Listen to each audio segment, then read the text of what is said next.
to the plastic, Estrogenics. Woohoo! You made it. BPA or bisphenol is like the main ingredient. The thing that drives me nuts about BPA is when they say BPA-Free, yeah, it usually means they're full of phthalates, or they're using BPS, or they're using BPF, or they're using BPA-F, or all these analogs of BPA, which are just as estrogenic. There's studies that say these analogs, these similar chemicals, they're just like BPA, they're just as bad for your health. They're just as estrogenic. So they banned BPA and replaced it. A couple states banned. 17 states have banned it in children's products. Okay. And then it just got replaced with BPS or BPA-F. Or stuff full of phthalates. Yeah. Okay. So most plastics that you're using are going to have some sort of chemical, estrogen mimicking chemical that the more exposed you are to this, touching it. You can bring your skin up with BPA-coated receipts and things. Yeah, they've the BPA. shown that, but yeah. I'm a lot more concerned about the food items and the ingestion. Drinking it. Yeah. So any plastic container, just try to avoid putting food and drink around plastic because these chemicals, as we heard in about some of the other chemicals, they're attracted to fat.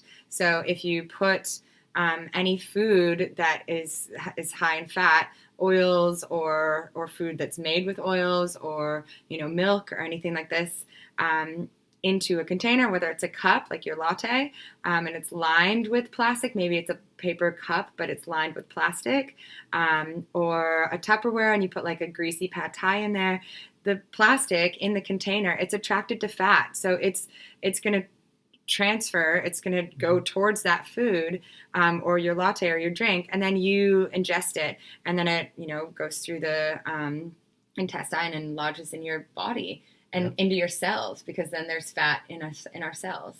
Exactly. And then it's harder to pass in our lifetime, and it could be passed on to the generations after us. Yeah, people did there was a study, looking at the average age of a fat cell. Did you catch that in the book? Mm-mm. It's kind of just like a little tiny tangent that I threw in the book. Okay. The average age of a fat cell is 1.5 years. Oh, wow. In our body, and they found fat cells that live 10 years. Okay. It's a long time to store these artificial estrogen chemicals. So if you're thinking, I need to get them out of my body, it can take a year. Right. There's ways to speed it up, which I love, like the sauna, or just exercising or getting out in the sun, really hot temperatures, speeds up molecular motion. But, it can take a while. And again, the health problems are kind of slow. Yeah. So you might not even, you're not going to grow man boobs overnight and then be like, oh, I should minimize my exposure to soy and sunscreen and, all these different things. We need to take action now and sustain the action, because if our fat cells are storing these chemicals, I grew up eating red dye for sure, and if we're more susceptible as children to these estrogens, or estrogenics, then, my body, I'd still be trying to cleanse my body.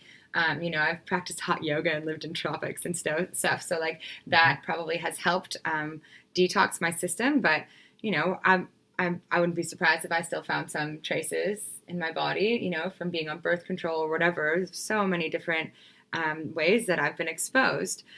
So another reason to be super hardcore when it comes to plastics, because why not? I can. That one I'm aware of and I'm in control of. So of course I wouldn't put my food into a plastic Tupperware, especially if it's hot, because heat's another thing, right? Heat, yeah. Are they attracted to heat? No, it just speeds up the motion. Okay. So there's just more transfer out. It's kind of like boiling water, shoots the molecules of water up into the air. Yeah, okay. Heat transfer, duration, so the longer something sits. Okay. And then oily, right? Like fatty. Fatty. Like we mentioned. Yeah. There goes the computer. Scientists used to say that BPA doesn't transfer out. That used to be the argument. Now we know that's not true at all. Yeah. So don't trust scientists. Just kidding. Well, one of the things I'm doing now at the Mayo Clinic is studying stem cells. That's my main focus, actually. I'm literally growing stem cells from human fat tissue right now. Like today, this morning, I was just tinkering with these. Cool.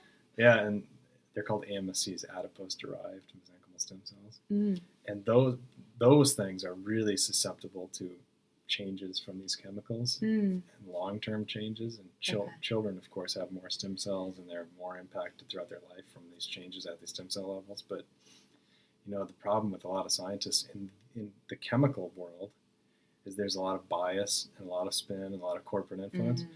And they used to say, yeah, BPA doesn't leach because all of the molecules are linked together.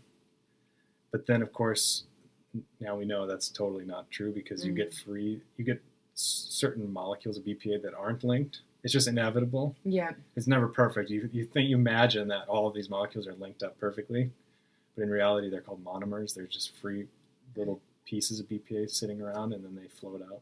And phthalates is the same thing. One of the most common phthalates is polyethylene terephthalate, PET. It's plastic number 1. Mm-hmm. So if you're looking on your juice container, the plastic bottles, and you look at the bottom of the plastics, and it's inevitably going to be plastic number 1, which is one of the worst ones because it's polyethylene terephthalate. Phthalate.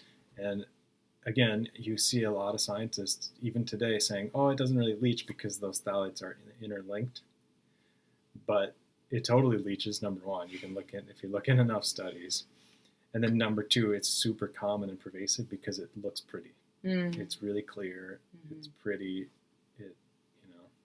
It's attractive to consumers. Sells your products. Yeah. Yeah. So vote with your money and just avoid that stuff. And does this apply to cosmetics and beauty products and things as well? The longer, like a lotion or makeup product, or I don't even know, toner or like night cream sits in a plastic bottle, the more leaching chemical is in that. Yep. So it might have, even if it's natural and it's in a plastic container, it's going to have some phthalates in it. It's going to have some plastic in it because it's contained in plastic. And there's probably, especially if there's like cocoa butter or something, like some of these more natural ingredients that contain fat, there's another attractive point for these chemicals to head towards. If you're in a hot climate, it might heat up. Again, that's going to cause more transfer.